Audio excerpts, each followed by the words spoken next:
Oh man, I really wanted to start this video off by playing some Maiden on this boombox, but unfortunately I don't have any Iron Maiden cassettes. What a bummer. Either way though, I'm here to do a concert review of the Maiden concert I just saw October 22nd of 2024, and this was at the XL Energy Center in St. Paul, Minnesota. I know we all have our own origin stories of how we got into the band. I think a lot of people had like a cool older brother or something that used to listen to them, and maybe they would steal their cassettes in the middle of the night and listen to them or whatever. But my journey into Maiden kind of took a bunch of weird turns to get there. So my first time I heard them, it was actually on a record that I got from the library. It was made in Japan, and it was their live album from a long time ago, I think 81. And I listened to it, and it didn't really connect with me the way like Kiss Alive did, for example. But I did like it, and I thought the artwork was awesome, obviously. But I had to return it to the library, and it wasn't for a few years later that I re-sparked my Iron Maiden interest. And that's when I won a poster at the carnival during 4th of July. I popped one of the balloons with a dart, and I got to choose a poster. And I thought Somewhere in Time looked badass, because it does.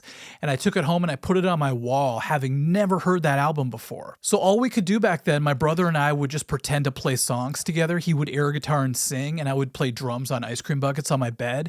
And we actually just made up a song called Somewhere in Time, just to guess what it sounded like. It was some strange times back then. And then I really got into metal after that, and it was one of those things where you can't help but be pulled into the Iron Maiden gravity, just because they influenced almost every band that I eventually got into. I got to see Maiden in 2017, and it was really cool to see them back then. It was like 7 years ago now, it's crazy.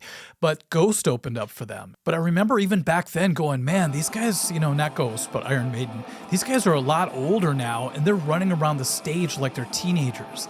So it was really cool to feel that energy. So when my friend asked me if I wanted to go see them, you know, at this last show, I was like, yes, I've got to see Maiden as many times as possible. My friend had asked me if I wanted to see Maiden a few months ago, and I agreed to it, so he bought 2 tickets, and he ended up getting some great lower level seats. But a few months went by, and I forgot that he got tickets, and I ended up getting tickets as well. But I got 2 general admission tickets for the floor. So it was weird because we had 4 tickets, and he tried to sell his back to Ticketmaster, but we weren't able to do that in time, so we ended up having 4 tickets altogether. He just took the loss, and we thought, you know, we could stand on the floor as long as we want, and if it gets too crowded or we get tired or whatever, we could just go and sit down. So it's kind of a luxury to have extra seats. So like I said, the concert was at the XL Energy Center, and the last time I was on the floor at the XL was for Tool. And they had a bunch of seats set up on the floor, which I thought was kind of weird at a Tool concert, you know? And so I thought they would do that for Maiden too. But when we walked in, I noticed that there were no chairs on the floor. It was just like old school general admission, everybody standing around. And if you wanted to get to the front, you had to basically fight your way to the front, just like the old days. So that gave me kind of a nostalgic throwback feeling. And you're going to see in this video that there were a lot of moments like that, where I was just like, wow, this feels like I just like transported back 40 years or something. Now the opening act was a complete mystery to both of us. My friend Chris didn't even know there was an opener that night. And I saw that they were called The Who. And I thought that must be kind of funny if like a kid tells his dad, I'm going to see Maiden tonight. And maybe the dad's like, who's opening? The Who. And the dad's eyes getting big like, oh my God, The Who is opening for Maiden? I gotta go to this. It's kind of embarrassing because I've only owned 1 Iron Maiden shirt my entire life, and I lost it, so I had nothing to wear to the concert. And so I ended up wearing a Black Sabbath shirt. So I felt kind of strange being in this sea of Maiden shirts and wearing a Black Sabbath shirt. But it kind of made me laugh because I always think like Sabbath is kind of like the devil's band. Maybe Zeppelin is God's band, and Maiden always seemed like the people's band. So we went all the way down the stairs. You know, the XL has like 100 stairs before you get to the ground level.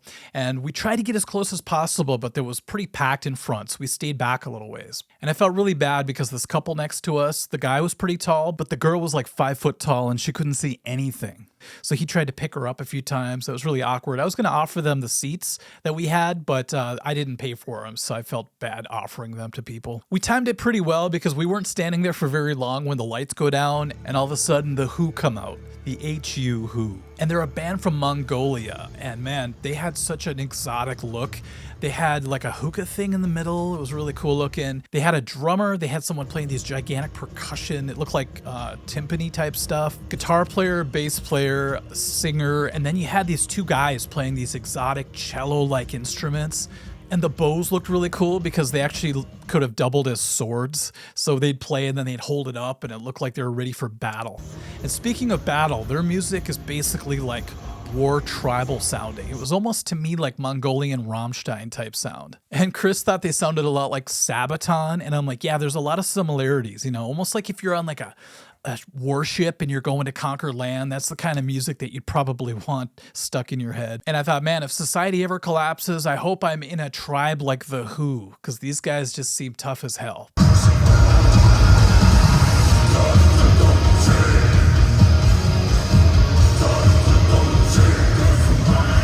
Their riffs were slow and sludgy and groovy, and the whole place just vibrated at this crazy frequency. They were doing like throat singing. Those exotic cello-like instruments produced this really interesting tone. But the sad part is one of the guys with one of those instruments was like shredding on a few solo parts, but I couldn't really hear what he was doing over the mix too well. It wasn't like an electric guitar that you could just crank up.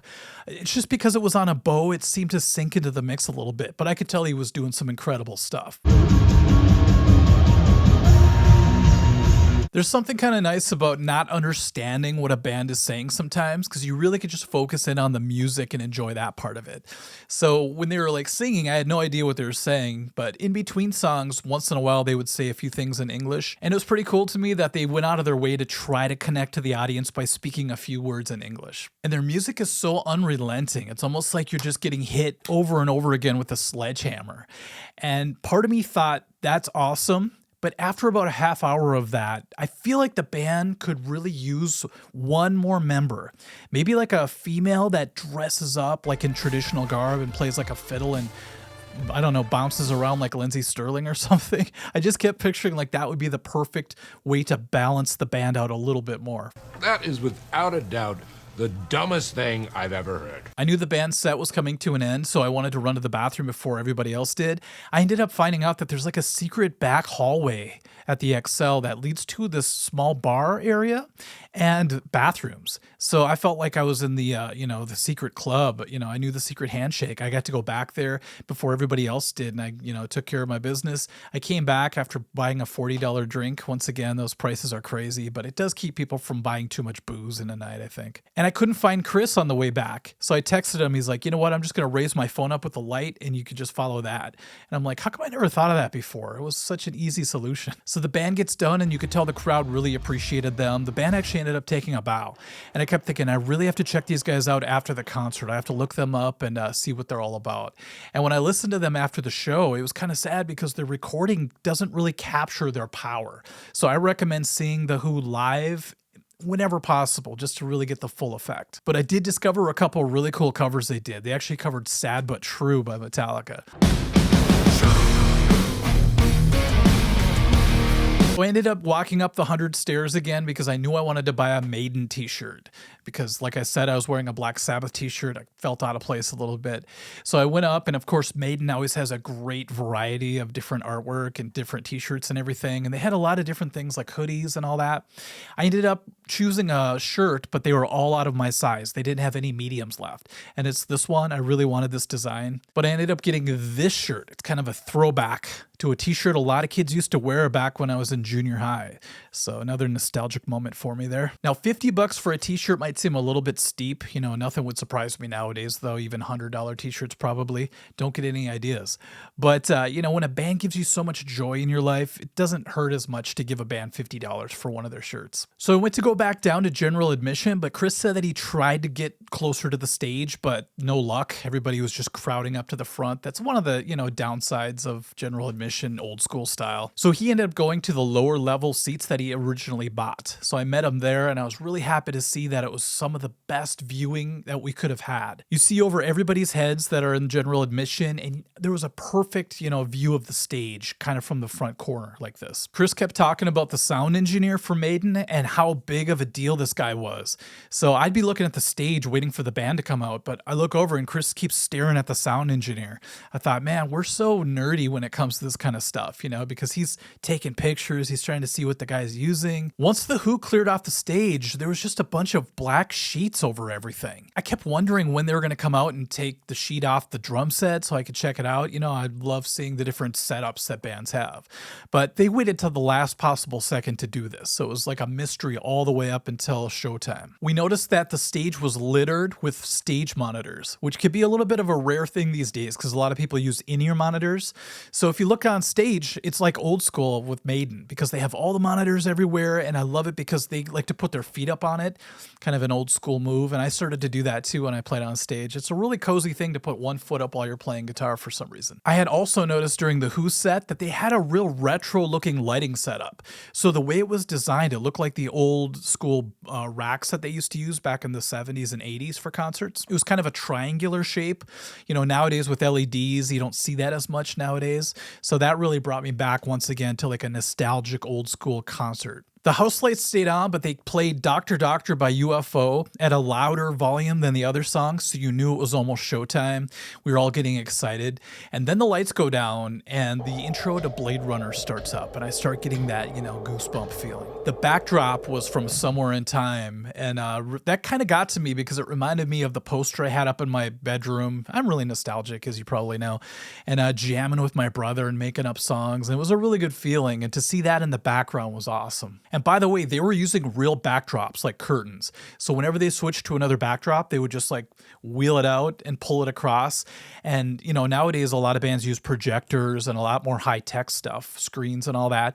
But Maiden kept it old school, and they were bringing up real curtains and just sliding them across for the different backgrounds. They did have screens on either side so you could see up close too. So they mixed some high-tech new stuff with some old stuff. They had really cool pyro, I think some lasers and stuff. So it was a good mix of modern and old school. And by the way, I didn't see any of this till like seconds before the band came out because that's when they finally whipped off the black sheets off of everything. I loved it because it was like this big reveal before the band took the stage. And they played the intro to Caught Somewhere in Time off the recording. And so as soon as the band really kicked in, there was like an explosion. They came out, Maiden's known for doing this, they all run out to take their posts. You know, it's pretty cool to see them all run out like that. And once again, they were running around like teenagers, just like when I saw them in 2017. You know, they're like in their 60s. Nico, I think, is 72, and they were all just jamming like they were teenagers once again. They sounded great right off the bat, just like when we saw Megadeth. It just seemed like they had everything perfected. You could hear everything. The drums sounded huge. And actually, Nico had 9 toms going. And it was just this huge line of just toms all the way around. The funny part about Yannick is he's not using a wireless system. For someone who spins around and does all that crazy stuff on stage, you'd think he would, but he's got a cable coming out of his guitar. Some guitar players don't want to use a wireless because they think it degrades the sound a little bit. I'm not sure that's why he doesn't use one, but that's a reason a lot of people give for not using them. Then they followed up with Stranger in a Strange Land, The Writing on the Wall, and Days of Future Past. And I knew this was coming up, and this is why it was such a special night. Not too long before this concert, their former singer Paul Di'Anno passed away.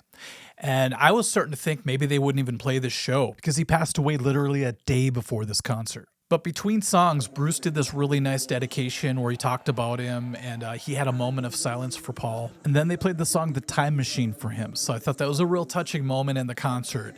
And I was just wondering how they were going to honor him. There was people of all kinds at this concert. Anytime you see a legendary band, you're going to see quite a variety of people.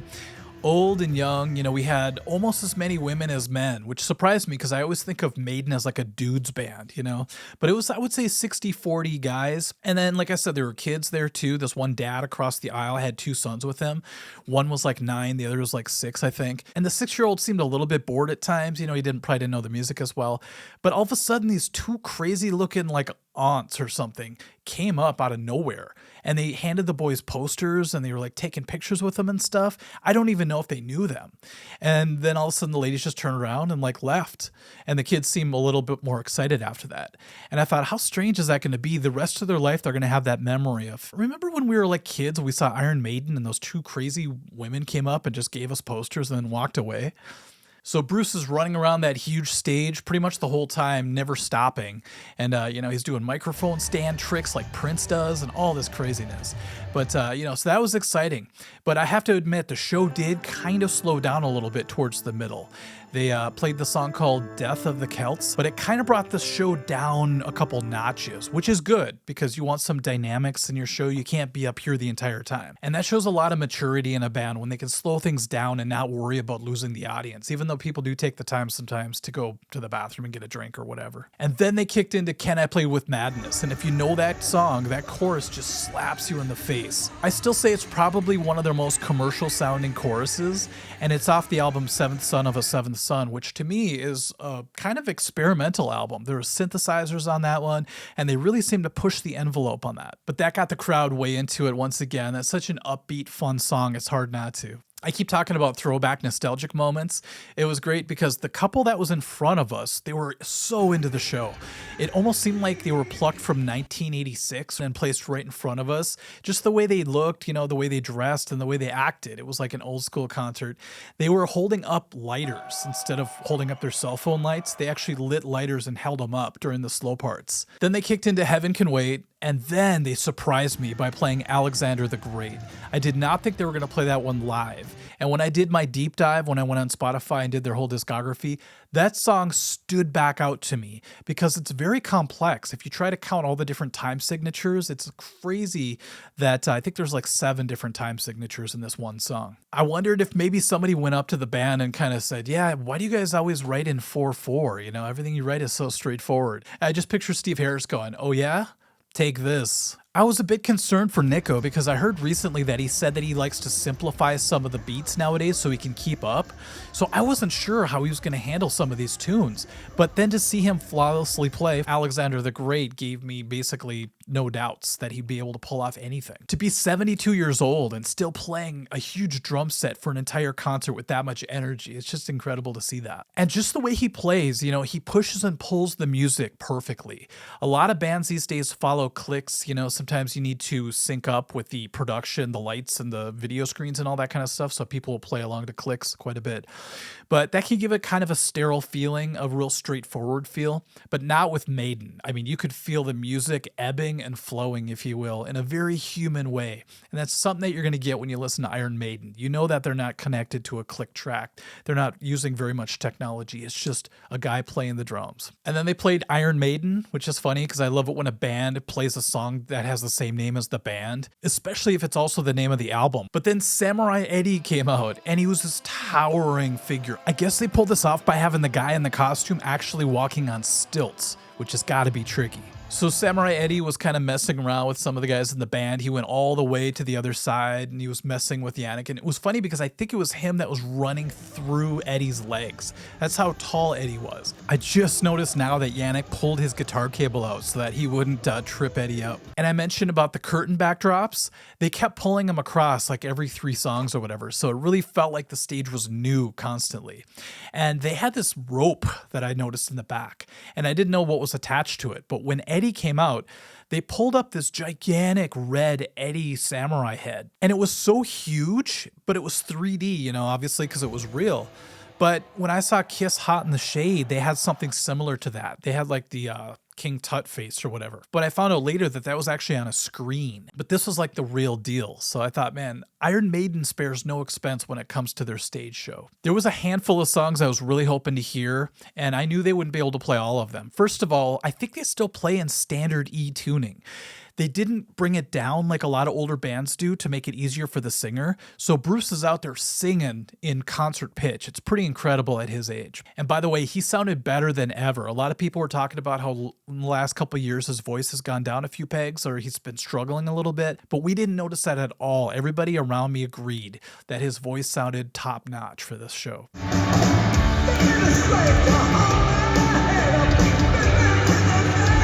But because they have a limited selection that they could play live, they didn't play one of my favorite Maiden songs, which is 2 Minutes to Midnight. I think it has one of the best pre-choruses of all time.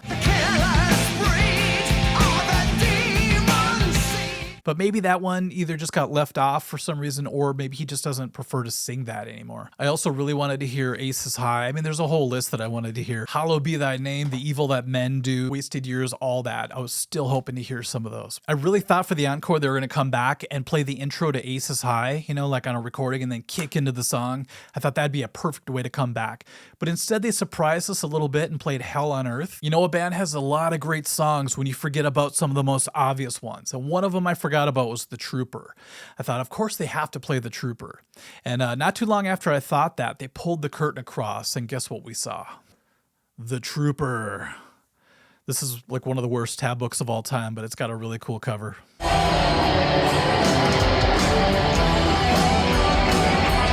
But then they ended with Wasted Years. The best part of Wasted Years is live. They take that intro lead part and they slow it down.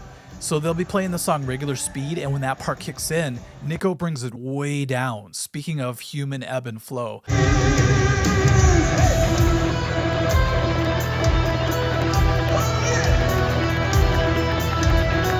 And then they kick back in regular speed. It's such a cool thing they do live. And Yannick would even show off a little bit and put his hand over the top of the guitar to play that part I was just talking about. It was pretty sweet. And I have to mention that Dave Murray's lead playing, I was fixated on his fingers because they're like a blur the entire time. And the way he plays is so smooth. It's hard to describe, but if you've ever seen him play live, you know what I'm talking about. Just this fluidity. And of course, he's always smiling, which is great to see. Steve Harris looked like he was working the hardest out of all the guys. He looked a little bit like he was, you know, kind of zoned in when he was playing. And he wasn't headbanging as much as he usually did, but he would still move around quite a bit. And he still had the energy. But I would say out of all of them, he was probably the least active that night. When they got done, it felt like the crowd was so appreciative. Everybody felt like they were like injected with happiness. You know, everybody was just joyful. I think it's because, like I say, sometimes when you see these legendary bands, you're just so grateful that they're still around, especially after what happened to Paul. So you never know when it's going to be the last time you see them. So everybody in the crowd was just smiling. They're super happy. Of course, Wasted Years is such a great song. It's very uplifting. A lot of Maiden songs are uplifting. And to cement that it was the ending, they played what I think they always do at the end of their shows, and they played Monty Python's Always Look on the Bright Side of Life.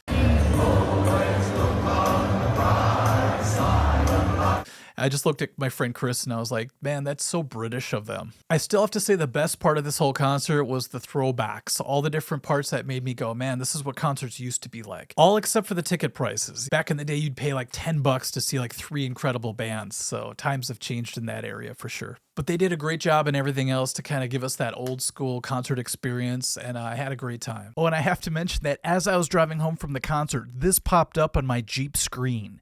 Isn't that crazy? It's not spelled the way Iron Maiden spells peace of mind, but I thought that was weird. So thank you everyone for watching this review. I have another one coming out in a couple days, another exciting show that I just saw. So we'll see you at that video, and once again, thank you for watching. Bye-bye.